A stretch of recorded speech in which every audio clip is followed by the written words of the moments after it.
যুবদল, ছাত্রদল, কৃষক দল, মহিলা দল, অন্যান্য দলের সম্মানিত ব্যক্তিবৃন্দ, উপস্থিত সুধীমণ্ডলী, আসসালামু আলাইকুম রাহমাতুল্লাহি ওয়া বারাকাতুহু।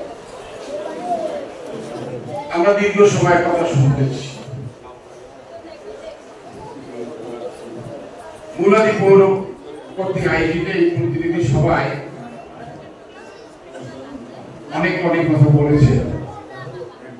মূলত প্রতিনিধি সভায় মানুষের যে মনের ভিতরে ক্ষোভ থাকে, নেতা নেত্রীদের প্রতি ক্ষোভ থাকে, সেই ক্ষোভের পরিপ্রেক্ষিতে ঘটানোর সময় আমরা বাবুগঞ্জ থেকে এসেছি। আমাদের আসার কারণ হলো যে বাবুগঞ্জ মুলাদি মিলে একটি আসন। আমরা দুই ভাই, আমাদের মুলাদির অবস্থান আমরা জানি না, আর আপনারা বাবুগঞ্জের অবস্থান জানেন না। আপনারা মুলাদির কয়েকজন লোক, আমাদের কয়েকজনকে চিনেন, তদ্রুপ আমরাও আপনাদের মুলাদি সবাইকে চিনি না, কয়েকজনকে চিনি। কাজে আমাদের ভিতরে আদান প্রদানের জন্য আমাদের মাঝে মাঝে ধরনের সবার প্রয়োজন আছে। তাহলে আমাদের ভিতরে জানাশোনা হবে, আমরা আন্তরিকতা বাড়বে, আমরা একে অপরের সমস্যা জানতে পারবো। এখানে 18 নির্বাচনের কথা বলেছেন। 18 নির্বাচনে ঠিকই আমরা ইউনিয়নকে রক্ষা করতে পারিনি। মুলাদিতেও তত্র 5-6টা কেন্দ্র আপনারা রক্ষা করতে পারেননি। রক্ষা করতে না পারলেও যে কথা আমার সদস্য সচিব বলেছেন, আমরা কিন্তু এমপি নির্বাচিত হয়েছিলাম,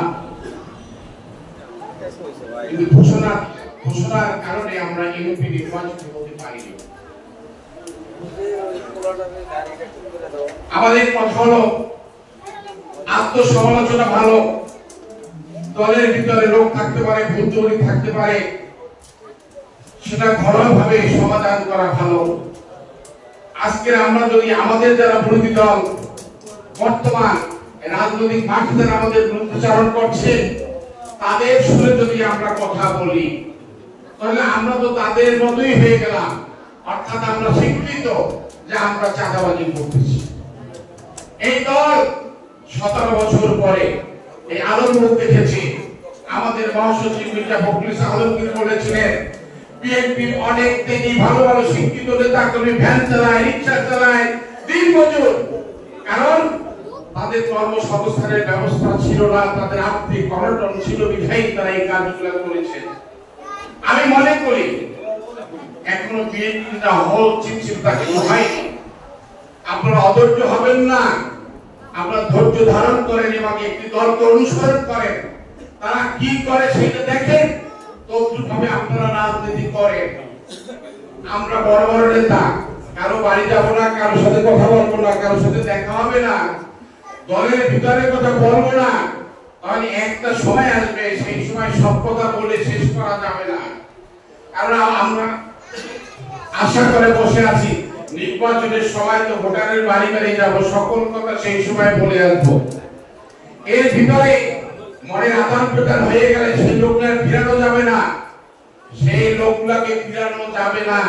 কাজী এই যে লোকটি ফজরের নামাজ পড়ে মানুষের বাড়ি বাড়ি যায়, যে দলটির লোকটা মাগরিবের পরে মানুষের বাড়ি বাড়ি ক্যাম্পিং করে, আমাদের তো তাদেরকে অনুসরণ করা উচিত। আমাদের নেতা, তিনি বড় মাপের একজন নেতা, তিনি বলেছেন, তার কথা আমরা বলি, তিনি নির্বাচিত হলেই তো বাংলাদেশ জাতীয়তাবাদী নির্বাচিত হবে, তিনি নির্বাচিত হলেই তো বিএনপি ক্ষমতায় আসবে, সারা বাংলাদেশ থেকে নির্বাচিত হবে। কাজী আমাদের লক্ষ্য, আমাদের বস্তু একটি থাকতে হবে, আগামী সংসদ নির্বাচনে আমাদেরকে বিজয় অর্জন করতে হবে।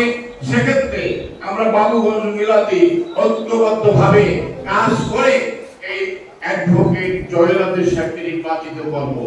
আমি বাবুগঞ্জের আহ্বায়ক হিসেবে আপনাদেরকে বলতে চাচ্ছি, সেটা হলো বিগত নির্বাচনে 18 নির্বাচনে মনে হয় আমরা বাবুগঞ্জ থেকে আপনাদেরকে কম ভোট দেইনি, এবং ইনশাআল্লাহ আমরা আপনাদের চাইতে ছোট, তারপরেও আগামী নির্বাচনে হয়তো আপনাদের চাইতে কম ভোট আমরা দেব না। আমরা আশা করি এই মুলাদি একক করে জয়লাভ নির্বাচিত হবে, আমরা যে ভোট দেবো সেই ভোটটা হবে তার অতিরিক্ত।